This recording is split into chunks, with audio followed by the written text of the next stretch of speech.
Ini nggak boleh. Jadi gelap-gelapan begitu, sedang dingin-dinginnya, nggak ada apa-apa yang bisa menyelamatkan mereka gitu ya. Rasul kemudian ngomong sambil jalan, Rasul bilang, siapa, nih tadi saya bahas ya, siapa yang mau menjadi partner saya, mendampingi saya ketika di surga. Jadi bukan cuma sekedar bersama-sama dengan Rasul ke surga, tapi jadi pendampingnya Rasul ketika di surga. Masya Allah ya, pendampingnya Rasul ketika di surga. Siapa yang mau menjadi pendamping saya ketika nanti masuk surga? Ini sahabat kalau udah digituin sama Rasul, tahu pasti tugasnya berat. Jadi pada diam ya kan. Sama aja kayak misalnya kita di kelas gitu ya, guru kita bilang siapa, oh udah siapa kita langsung gini. Banyak nih. Terus semoga bukan saya, semoga bukan saya, semoga bukan saya, semoga bukan saya, semoga bukan saya, semoga bukan saya. Pas ditunjuk yang lain, alhamdulillah bukan saya gitu kan. Dulu saya tuh bodoh banget emang sih ya. Dikasih tahu sama teman saya, tahu nggak Zak, gimana caranya supaya kita nggak ditunjuk sama guru pas guru lagi ngomong kayak gitu. Tahan napas katanya. Jadi kalau kita tahan napas nanti guru nggak bisa ngelihat kita. Gimana? Kalau kita tahan, jadi guru nggak ngeliat kita, jadi kita tuh nggak kelihatan. Jadi hilang kayak, gitu ya? Jadi kayak apa namanya? Transparan, tipis. Menghilang. Jadi siapa ya? Kayak siapa sih bisa menghilang tuh? Siapa? Di SpongeBob ada yang bisa menghilang ya. SpongeBob lagi. Jadi kita menghilang katanya seperti itu. Ya mau saya percaya aja ya. Namanya juga bocah ya nggak sih? Apalagi ya pelajaran-pelajaran yang bagi saya nggak penting dulu itu, kayak kimia, matematika nggak penting dulu ya. Maaf ya yang suka atau yang jadi guru kimia atau matematika. Bagi saya loh, bukan bagi kalian. Bagi saya ya. Tapi ternyata penting juga ya. Untuk ngitung warisan ya. Susah ternyata. Saya belajar fikih mawaris itu ngulang berkali-kali. Di pondok ngulang, di kuliahan ngulang. Susah ngitung warisan ternyata loh. Capek. Kita kan mikir warisan enaknya aja ya. Capek, apalagi saya anak bungsu. Coba. Nanti kalau saya warisan, aduh dapat sedikit banget gitu kan. Ngitung lagi gitu. Saya lagi suruh ngitungnya. Sakit hati betul. Jadi, ini ngomongin warisan. Jadi, diem dulu kan. Tahan napas, diem. Terus, saya ikutin. Ya. Jadi guru saya bilang, siapa yang bisa jawab nanti akan ibu berikan kisi-kisi soal ujian akhir semester. Tetap nggak menarik buat saya. Jadi nggak pernah kasih kisi-kisi itu guru, ya. Guru saya zaman SMK tuh keren-keren, semua ujian open book, karena ujiannya nggak ada di buku. Nggak ada yang ngambil dari buku tuh, nggak ada, hebat betul. Jadi kita tuh nyontek di buku tuh, ini yang mana ya? Zaman dulu kan belum buka internet, ini yang mana ini, nggak ada gitu ya. Pinter-pinter guru. Zaman saya muda-muda guru, makanya saya semangat sekolahnya. Iya, guru muda, perempuan muda gitu kan. Jadi gimana kalau SMK lagi kan? Laki-laki semua. Ya, banyak laki-laki, ada perempuannya kayak laki-laki semua gitu. Nah, terus napas. Saya ditunjuk juga. Jaki, kamu kenapa tegang-tegang gitu? Saya diem dong, gak jawab. Zaki, saya diem dong. Saya mikir, ini pasti guru saya lagi nguji saya. Kan guru saya nggak ngeliat saya kan gitu kan. Oh, siap. Ini kalau saya jawab nanti saya ketahuan. Saya diem aja. Zaki, tolong jawab ini soal yang saya tulis di papan tulis. Saya diem, ini nguji nih ya. Pasti nyari, mungkin karena nggak lihat saya terus dia sebutin.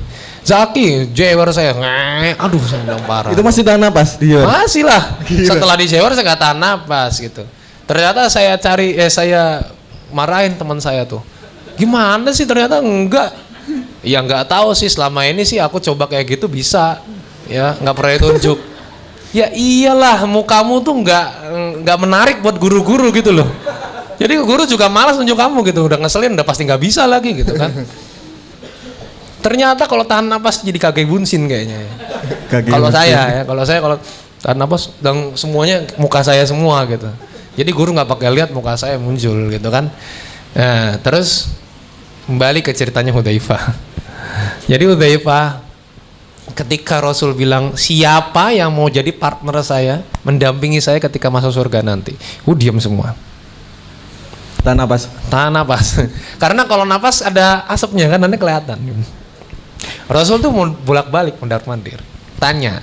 Jadi jangan kalian pikir bahwa sahabat itu selalu taat, siap setiap saat. Enggak, belum tentu. Ya di masa seperti itu coba 45 hari perang, nggak ada tanda-tanda kemenangan. Coba bayangkan kita apa sih? Sahabat juga kayak gitu. Jadi jangan pikir, saya kok bermaksiat terus. Sahabat itu juga bukan maksudnya kita membiasakan maksiat, tidak. Sahabat itu juga sering merasakan futur, lemah gitu, lemah imannya sering gitu. Jadi nggak ada yang jawab satu pun. Pas Rasul jalan, keplok, nendang kaki, pleng gitu kan. Terus Rasul tanya dong, "Man, siapa ini?" Terus Hudzaifah bilang, "Hudzaifah ya Rasulullah." Nah, ya Hudzaifah, bangun. Sini kamu bangun. Terus bangun. Udah kan, ya ketahuan gitu kan. Terus Hudzaifah, sekarang kamu pergi ke pasukan Quraisy.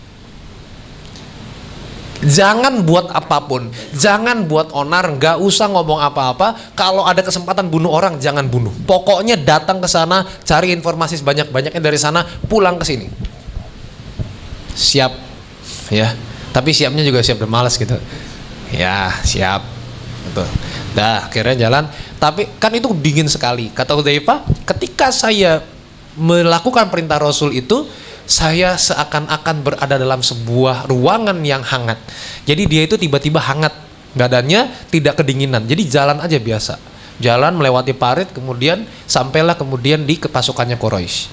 Duduk dia di situ. Dan dia melihat ada Abu Sufyan. Abu Sufyan duduk dekat api unggun. Dekat sekali dengan Hudzaifah. Jadi Hudzaifah itu bawa panah. Kata Hudzaifah, kalau saya lepaskan itu panah, mati itu Abu Sufyan saat itu juga. Tapi saya ingat bahwasanya Rasul Shallallahu Alaihi Wasallam tidak membolehkan saya berbuat apapun kecuali ambil informasi. Dia duduk di situ, ya kan? Terus Abu Sufyan ngomong, "Ya masyarul Quraisy, hai orang-orang Quraisy, ini orang-orang Quraisy sudah mulai berkhianat sama kita, dan tidak menutup kemungkinan orang-orang selain kita, selain Quraisy juga berkhianat kepada kita. Kita sudah mengalami kejenuhan. Bagaimana ya kalau sekarang saya umumkan sesuatu, tapi sebelumnya pastikan di antara kalian tidak ada satupun orang selain teman kita sendiri. Pastikan tidak ada musuh yang menyusup dalam barisan kita. Pastikan orang-orang di sini semuanya adalah teman kalian." Ada Hudzaifah di situ. Ya kan? Ada Hudzaifah di situ lagi duduk. Tahan napas. Tahan napas. Jadi kaki bunsin ya kalau semuanya ngelihat. Tapi karena gelap, jadi nggak kelihatan muka-mukanya. Pastikan. Nah, terus siapa namanya? Abu Sufyan bilang. Jadi mulai sekarang, ya, bikin games Abu Sufyan ya. Abu Sufyan bikin games. Kenalan namanya, game kenalan. Mulai sekarang kalian tanya samping kalian masing-masing siapa, dan pastikan itu adalah orang kita juga. Ya. Mau dicoba nggak nih? Ya? Mau dicoba nggak? Nggak usah lah. Nggak meyakinkan semua ini. Siapa tahu Ya. ada penyusup. Ada penyusup ya. Nggak apa-apa kalau di TD mah ya. Paling tukang utang di TD mah penyusupnya. Terus Hudzaifah mendengarkan itu, dia bingung kan. Waduh, gimana nih saya nih? Langsung Hudzaifah langsung tanya. Siapa kamu? Fulan. Siapa kamu? Fulan. Dia nggak ditanya. Jadi yang nanya dia tanya ke kanan, dia tanya ke kiri, pada jawab, dia nggak ditanya. Pinter kan Hudzaifah. Rasul cocok nunjuk Hudzaifah. Coba nunjuk Umar. Tebasin satu-satu, cepret. Nggak bisa, nggak main-main Umar itu. Yang ditunjuk Hudzaifah, bisa jaga rahasia. Mulutnya Hudzaifah itu kuncinya itu luar biasa, nggak bisa dibuka, nggak bisa dengan mudah dibuka. Udah dia diam di situ. Terus Abu Sufyan ngumumin, ya, bahwasanya sekarang ini sudah tidak kondusif. Jadi selain dingin saat itu, angin kencang sekali, ya kan? Yang membubarkan pasukan Ahzab apa? Angin, ya. Ini makanya tugas kita berjuang biar Allah yang melakukan sisanya. Ya, berjuang mereka semua di perang Ahzab itu kan. Yang nyelesain apa? Angin. Sama kayak Ibrahim berjuang melawan Raja Namrud. Yang bikin Namrud mati apa? Nyamuk. Nyamuk masuk ke kuping yang mati langsung gitu. Kita kan rese ya kalau nyamuk lewat di kuping. Gitu kan? Rese banget kan gitu loh. Nyamuk lewat kuping pengen kita tepok kuping kita yang pengang. Pengen kita pukul kuping kita tambah pengang. Tapi nggak ditepok, berisik. Akhirnya pakai raket listrik kan, pak, kuping kita yang kena, ya kan? Jadi nyamuk yang bunuh Raja Namrud. Firaun juga seperti itu, yang bunuh adalah air. Ya, bukan Nabi Musa yang bunuh. Jadi tugas kita cuma berjuang. Angin kencang, jadi semuanya itu sampai obor-obor itu semuanya jatuh, mati semua apinya. Tempat-tempat air, gentong-gentong air itu semuanya roboh. Saking kencangnya itu angin. Jadi mereka tuh nggak bisa apa-apa. Tenda itu sampai hampir keangkat. Jadi Abu Sufyan bilang ini sudah nggak kondusif seperti ini. Makanya sekarang kita akan pulang. Nah, dapat itu informasi itu. Kemudian Abu Sufyan bilang sekarang pasukan bubar jalan. Baliklah Hudzaifah balik ke kemahnya kaum muslimin. Balik ke kemah kaum muslimin terus. Sampailah ketika Nabi sedang melakukan, kalau saya tidak salah, sholat malam. Ya. Nabi melakukan sholat malam karena Nabi waktu itu sholat malamnya pakai sejadah begitu ya, pakai kain yang dibentangkan seperti itu. Hudzaifah sakit karena ketika sudah balik, tadi kan hangat, balik lagi dinginnya. Jadi Hudzaifah itu hangatnya cuma dikasih Allah pas jadi mata-mata. Nah, Hudzaifah meletakkan kakinya di bawah sejadahnya Nabi. Jadi Nabi lagi sholat kakinya di bawah situ. Ada dingin ya kan, mungkin gelap juga nggak kelihatan. Kesentuh kemudian Nabi sadar, Hudzaifah, ngapain kamu? Lah tadi kan disuruh sama Rasul. Iya, apa? Tadi dapat apa? Mereka mau pulang, sudah pada jenuh. Oh gitu, ya alhamdulillah bagus. Yaudah sekarang kamu tidur aja. Capek nggak? Capek. Tidur. Hudzaifah tidur, dia cerita, Hudzaifah bilang, saya tuh tidur sangat nyenyak. Sampai kemudian Rasul menendang kaki saya dan mengatakan, "Qum ya Aban Naum." Bangun dasar tukang tidur. Jadi ya Hudzaifah aja dibilang tukang tidur, lagi kita. Ya. Terus bangun, setelah bangun barulah kemudian diumumkan kepada pasukan bahwasanya orang-orang Quraisy sudah pada pulang. Nah itu perang Ahzab menang. Jadi menangnya karena ditiup angin. Mereka semua lari tunggang langgang, semuanya pergi. Menang kemudian di perang Ahzab. Itu kemenangan yang luar biasa karena disitulah kemudian orang muslim itu naik lagi moralnya. Yang tadinya semua turun, banyak alasan. Di perang Ahzab itu kan ada yang izin ya kan. Oh, rumah saya tuh belum dikunci, saya mau kunci rumah dulu Rasul. Nggak balik-balik, bilang, waduh istri saya tuh masih satu gitu kan, saya mau nambah dulu gitu. Siap. Ya. Terus ada yang, wah anak saya nggak ada yang jagain, orang tua saya macem-macem alasan ya. Jadi ada yang TA kan penentuan. Hah? Ada yang TA nggak? TA titip absen? Nggak ada lah, Mang Uwin. Saya anak UIN, jadi berani ngomong begitu. Dulu saya nggak pernah sih minta titip absen, cuma tahu aja sama teman-temannya. 2014 itu udah mulai ngisi kajian. Saya suka bilang, bro, aku ngisi kajian sore ini. Di mana? Di sana lah. Ya siap. Udah diam aja. Namanya gentleman agreement, persetujuan secara gentleman. Kita nggak perlu ngomong TA, nggak perlu ya, karena segala sesuatu sudah diatur oleh langit gitu. Termasuk absen gitu. Itu diatur sama langit. Itu sampai kadang-kadang dosen itu tanya, loh kamu tuh di kelas ini ya? Iya pak, emang kenapa? Perasaan kamu gak pernah masuk? Coba lihat presensi pak, penuh. Tahan napas, kuncinya bukan tahan napas, berarti kan kuncinya bukan apa ya namanya, wa'tasimu bihablillahi jami'an wa tafarraqu. Berpeganglah kamu pada tali jamaah ya, dan jangan berpecah belah. Jadi kita tuh berpegang teguh pada tali jamaah sehingga absen kita tuh nggak perlu dibilangin, orang sudah pada ngabsenin gitu. Seperti itu ya. Jangan sampai seperti orang Yahudi dan Nasrani. Tahsabuhum jami'an wa qulubuhum syatta. Ini ayat untuk Yahudi dan Nasrani. Gak boleh kita pakai ayat ini untuk orang Muslim. Jadi kalau ada orang Muslim menggunakan ayat ini untuk kita mohonkan ampun saja kepadanya. Ya, ini di surat Al-Hasyr ya. Tahsabuhum jami'an wa qulubuhum syatta. Kamu perhatikan mereka itu seperti bersatu padahal mereka berpecah belah hatinya. Nah, ini sama seperti ibunya Hudzaifah. Ibunya Hudzaifah itu pernah minta kepada Hudzaifah untuk bilang ke Rasul, Hudzaifah bilang sama Rasul untuk mintakan ampun kepada kita. Jadi minta kepada Rasul untuk minta. Kemudian Rasul memintakan ampun kepada Hudzaifah dan ibunya. Jadi kita boleh memintakan ampun kepada orang soleh. Misalnya kita tahu ada ustadz atau ulama yang soleh, kita minta, Ustadz mintain dong kepada Allah untuk mengampuni saya, gitu, itu boleh. Sama seperti Umar dan Ali bin Abi Thalib radhiyallahu anhuma itu meminta untuk kalau misalnya bertemu dengan Uwais Al-Qarni itu minta didoain supaya diampuni. Ini Umar loh sama Ali ya, minta diampunin. Umar ini luar biasa. Jadi saking di hati-hatinya begitu ya, minta ampun. Terus kemudian juga bertanya ibunya kepada Hudzaifah, "Wahai Hudzaifah, sudah berapa lama kamu bersama Nabi?" Ya cuma segini. "Oh, terlalu sebentar itu," kata ibunya Hudzaifah. Jadi maksudnya ibunya Hudzaifah tuh kalau sama Nabi harus lama. Jadi dapat ilmunya banyak. Jadi luar biasa. Memang lingkungannya Hudzaifah ini lingkungan yang baik. Artinya apa teman-teman? Kalau kita pengen berbuat sesuatu yang baik, cari lingkungan yang baik. Ya, ini mah kadang-kadang enggak.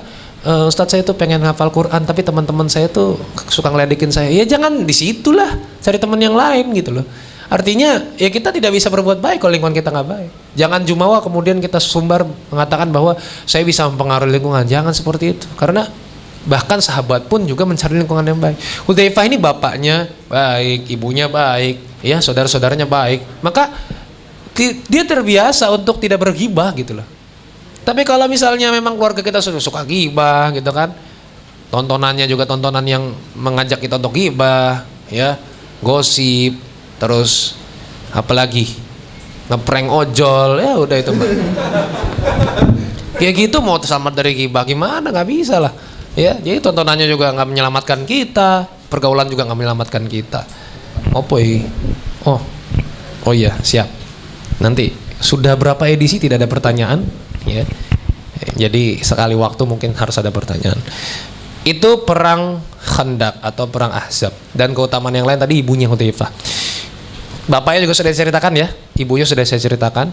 Lalu Hudzaifah itu ketika sudah wafatnya Rasul, itu pun juga dijadikan gubernur di masa Khalifah Umar bin Khattab. Jadi di masa Khalifah Umar bin Khattab, Hudzaifah jadi gubernur di Madain. Ya, Madain itu ibu kota, salah satu kota besar Persia. Kita sudah cerita ya, saya sudah cerita tentang Sa'ad bin Abi Waqqas memimpin perang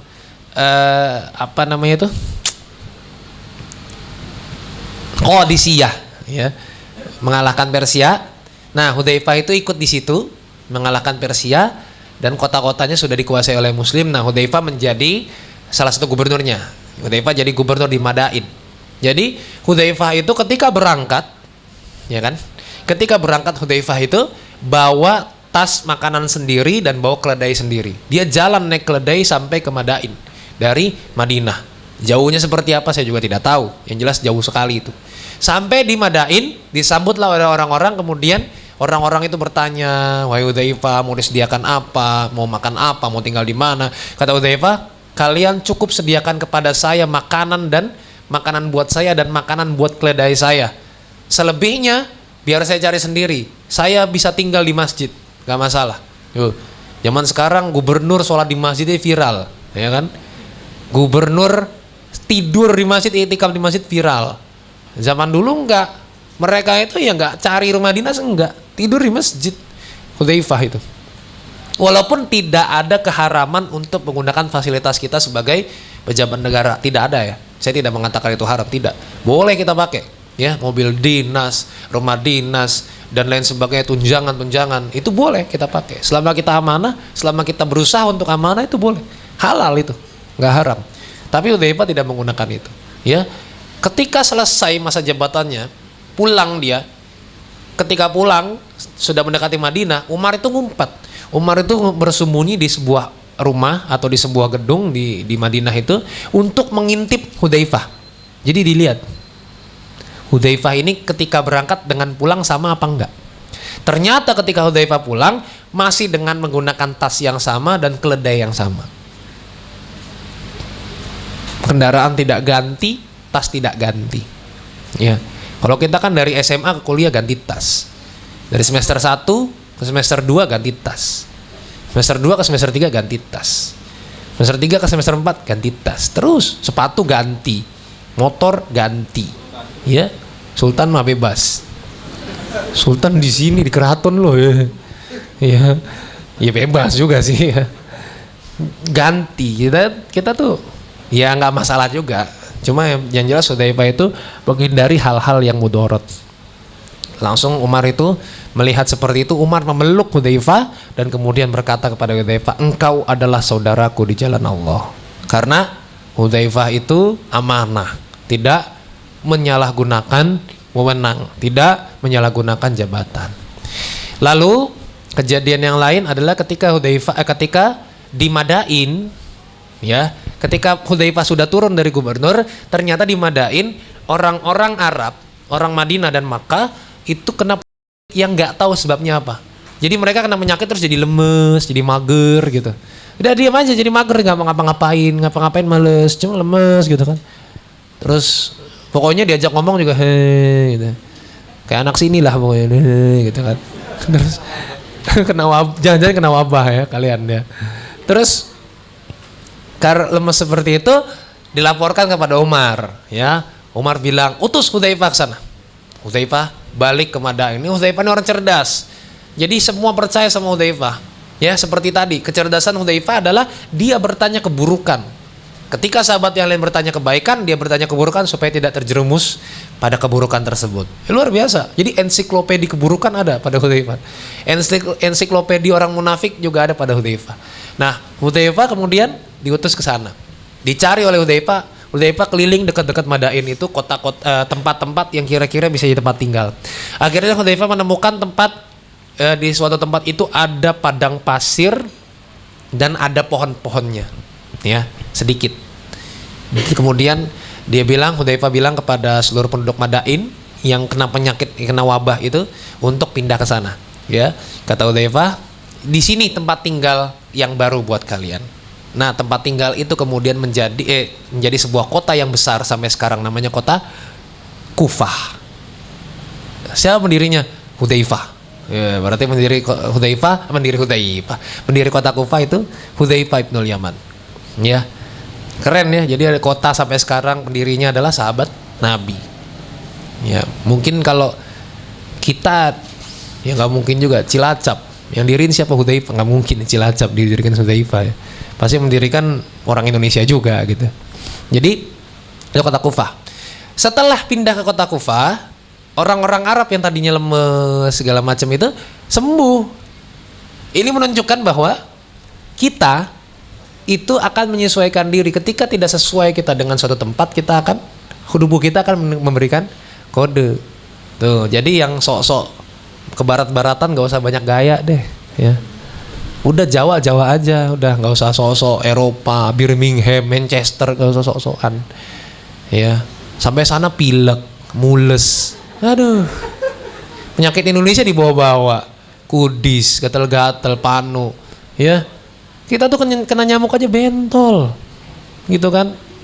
Terus mau sok-sokan, dah. Kalau misalnya emang nggak cocok, Allah tuh nunjukin, ya. Kenapa sih orang Indonesia nih kulitnya coklat, sawo matang gitu ya, tidak putih, rambutnya hitam semua. Ya memang sesuai dengan cuaca. Jadi nggak usah lah teman-teman itu kalau sudah kayak gitu ya nggak usah diputih-putihin lagi. Ya, kalian itu kan manusia ya, bukan, nggak usah deh, nggak usah diputih-putihin gitu ya. Terus iya ini juga ya nggak masalah sih kalau ngerawat. Cuma kadang-kadang perawatan kita juga nggak tahu diri gitu ya. Sampai kemudian segala mentega, mayones dipakai juga buat perawatan gitu kan, nggak perlu lah gitu. Terus Itu menunjukkan bahwa Allah itu sebenarnya menentukan kita di mana tempat kita yang cocok, gitu kan. Makanya saya kadang-kadang tuh suka aneh gitu. Mohon maaf ya, yang pernah mungkin suka aneh sama teman-teman yang orang Indonesia udah kulitnya coklat pakai tato. Emang kelihatan itu tato? Tato putih. Tato putih ya mungkin. Ya, banyak pakai tip X.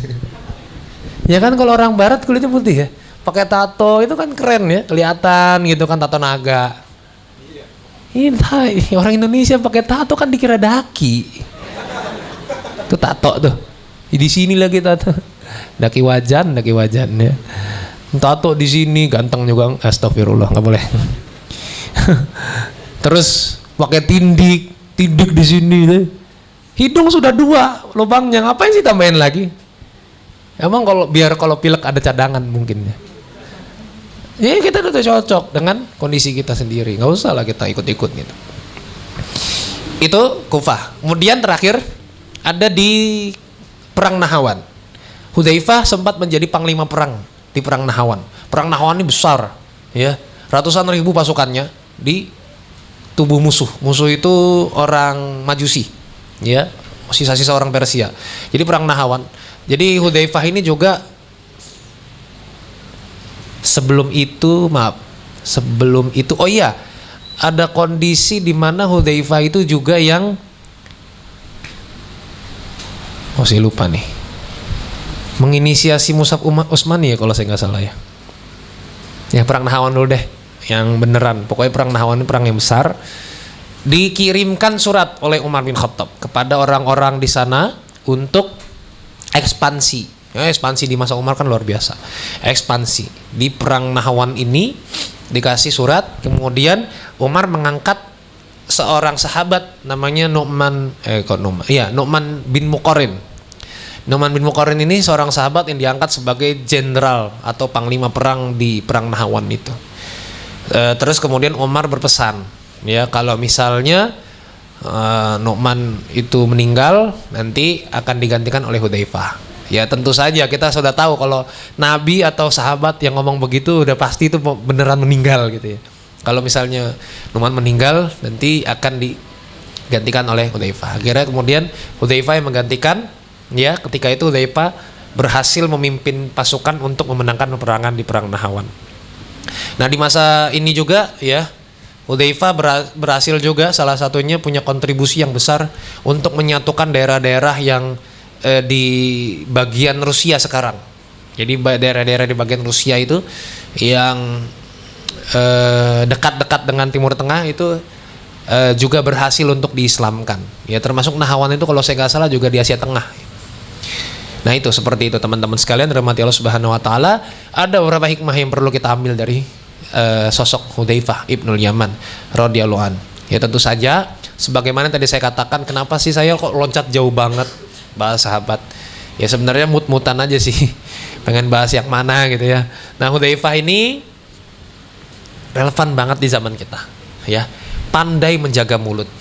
Dan orang yang pandai menjaga mulut itu insya Allah akan nyaman dan tentram hidupnya.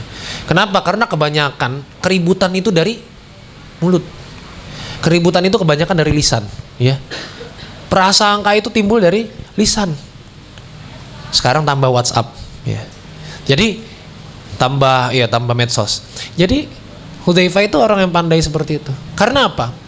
Orang yang sibuk mencari-cari kesalahan orang, dia akan kehilangan waktu untuk mengevaluasi dirinya sendiri. Ya. Jadi kalau kita sibuk cari kesalahan orang, kita habis waktu untuk mengevaluasi diri sendiri. Kayak peribahasa gajah di pelupuk mata nggak kelihatan, semut di seberang lautan kelihatan. Kan luar biasa. Itu mata belekan apa gimana? Gajah depan mata nggak kelihatan, semut di seberang lautan kelihatan. Ini kan orang yang suka mencari-cari kesalahan orang. Makanya Allah bilang wala tajassasu. Jangan tajasus, jangan cari-cari kesalahan orang. Dari mana munculnya kesalahan orang itu? Dari mana muncul tajasus itu? Dari ya ayyuhalladzina amanu ijtanibu katsiran minal dzon inna ba'da dzanni itsmun.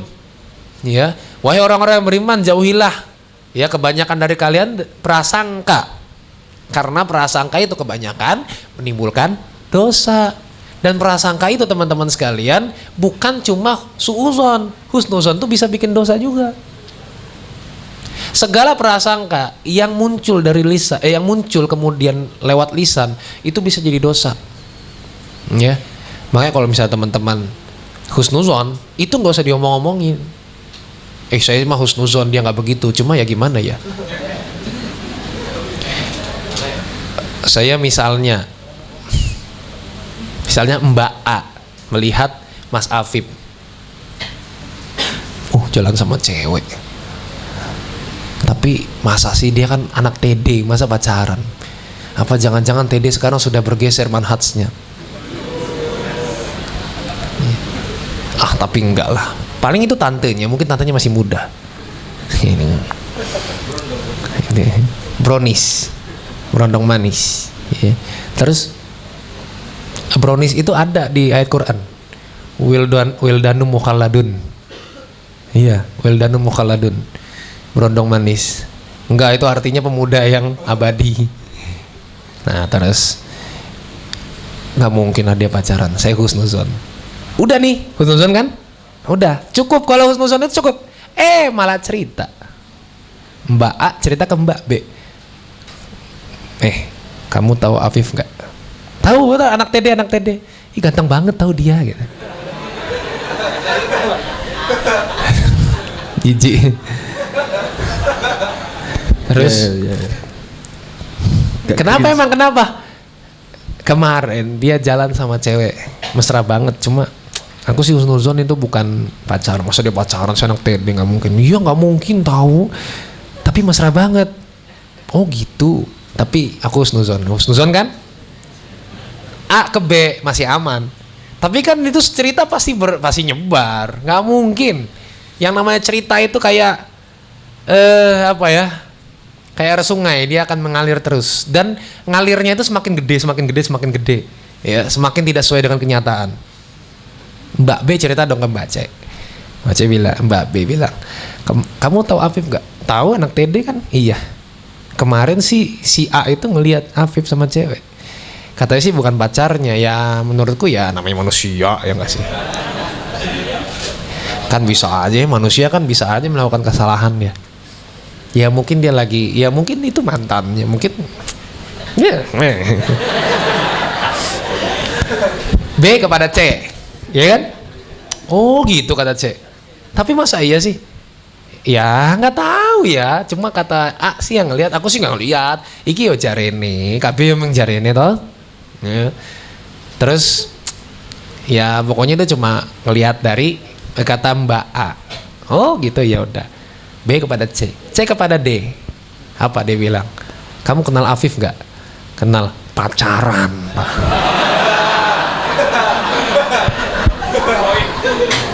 Langsung ngambil poin yang mereka tangkap itu dari C kepada D. Udah tersebar bahwa Afif pacaran, gitu kan?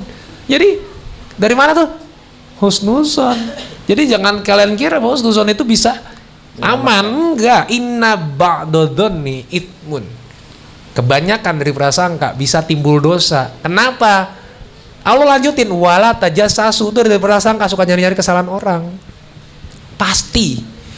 Kalau kita sudah berprasangka suka cari-cari kesalahan orang, ya, teman kita umurnya kayak kita masih 23 tahun jadi staf khusus presiden. Kita kan berprasangka, ini gimana caranya ya, gitu kan? Oh dia, itu pasti. Itu pasti. Umur 24 ke kampus naik mobil, ngelaksonin dosennya naik motor, tin Pak duluan ya Pak, gitu. Kita kan mikir, kok bisa ya naik mobil ini? Perasaan bapaknya bukan orang kaya, paling dia juga, ya dia kan juga cuma jualan nasi kucing, masa bisa beli mobil? Paling kredit. Kita akan mikir sesuatu, mungkin kita husnuzon, ya mungkin dia dikasih apa gimana. Tapi kalau sudah muncul zon, paling nggak bisa kita nahan untuk nggak cerita, iya kan? Sambil ngopi, dari tadi nggak bisa minum, ya. Sambil ngopi terus ngomong, tahu nggak si Anu, oh iya kayak si Anu ya, gitu kan? Cerita apa namanya, sudah bilang iya, alhamdulillah saya sih nggak kayak gitu, alhamdulillah saya sih orangnya nggak mau cari-cari kesalahan orang lain, nggak kayak si Anu, ya sama aja, itu ghibah juga. Terus apa? Dari tajasus itu, dari cari-cari kesalahan orang, wala yaktab ba'dukum ba'd. Kalau sudah suka cari-cari kesalahan orang, ujungnya pasti ghibah, sudah pasti. Jadi teman-teman sekalian, itu yang perlu kita hindari. Kita belajar dari kisahnya Hudzaifah ibnul Yaman, ya, bahwasanya yang namanya mulut itu menjadi sumber segala dosa, ghibah, cari-cari kesalahan orang, zon dan lain sebagainya. Ya, ngatain orang, ngehina orang, ya, itu bisa muncul dari mulut. Makanya jaga mulut kita. Nah, jaga mulut itu dari jaga hati kita. Jaga hati kita, caranya gimana? Jaga lingkungan kita. Kayak Buya Hamka ceritanya, ya, mungkin teman-teman juga pernah dengar. Jadi saya ceritakan kembali aja. Jadi kayak misalnya ketika haji, ada seorang jamaah yang bilang ke Buya, Buya, saya pikir saya ke Tanah Suci ini ketemu sama orang-orang yang suci juga. Tapi ternyata saya ketemu juga seperti yang ada di tempat yang tidak suci. Saya ketemu pelacur, ketemu perempuan gak bener, ketemu orang yang buka aurat, ketemu orang yang suka godain gitu. Buya Hamka kan jawabnya simple. Saya sudah pernah ke Los Angeles, saya sudah pernah ke New York, saya sudah pernah ke negara-negara yang banyak sekali wanita-wanita penghibur, tapi saya gak ketemu tuh. Jawabannya cuma kayak gitu. Maksudnya apa? Maksudnya Buya Hamka maksudnya apa? Kita akan bertemu dengan apa yang kita cari. Jadi kalau misalnya teman-teman, Ustaz saya tuh nggak mau gibah, tapi teman-teman saya pada mau gibah, berarti muka kamu tuh muka gibah ebel. Jangan cari teman yang kayak begitu. Ya, cari tuh teman-teman yang sering istighfar, bahkan pas ketemu kita istighfar terus gitu. Cari teman-teman tuh yang baik-baik gitu. Jadi nggak usah takut dikatain soal suci lah, ya. Karena kita itu semua akan suci pada waktunya, ya kan. Masa kita ke tanah suci, apakah kita bilang sama tanah dasar sok suci kamu gitu kan? Nggak mungkin, ya. Tanah suci itu, ya. Jadi begitu.